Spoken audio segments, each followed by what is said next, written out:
a naše posljednje odredište u današnjem javljanju je Gruda u Konavlima. Tamo se, zahvaljujući mladim entuzijastima, već 4. godinu održao turnir u vrlo zanimljivom i originalnom sportu. Naime, na umanjenom teniskom terenu odbojkaška se lopta udara nogama. Pogledajmo.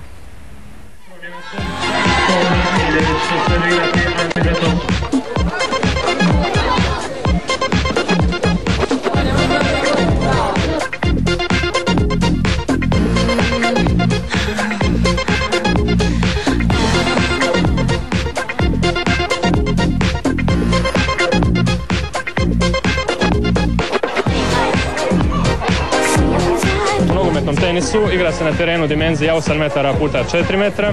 Teren dijeli mreža visoka 50 cm.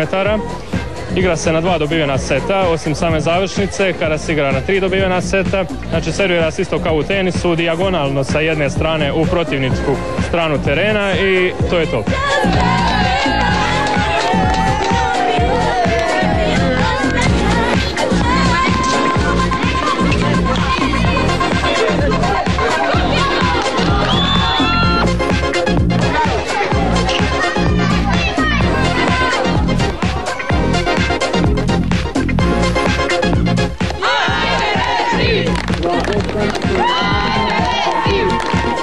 Sport je veoma zanimljiv, mislim, dosta tehnike zahtjeva, trke, napora i tako, dosta zanimljivo. Ko tenis samo što se igra nogama, ista pravila potpuno. Ja igram nogomet isto i zanimljiv, interesantan, skupi se dosta ekipa, bude dosta zabavno, a uglavnom volim nešto osvojiti, pa uglavnom koji turnir i tako, i lani sam bio u finalu i dobro.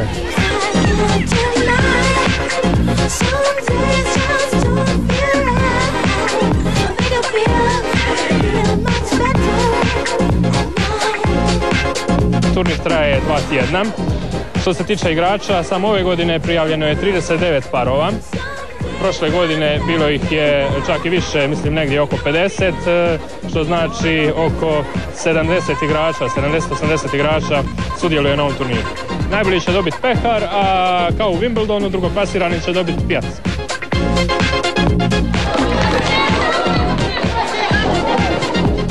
Zabavan je dosta, zato je najviše se igra i tako, mi smo ga svi prihvatili, odgovara nam svima i šta ja znam, zabavljamo se, društvo je dobro i tako, skupljamo se, tu bude nas dosta.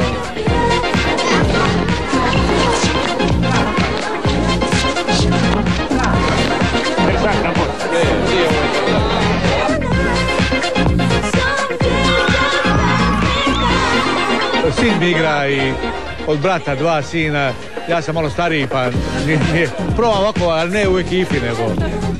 Tako. Veliko je zanimanje publike, ja mislim da svake večer imamo preko 200 gledatelja ovdje.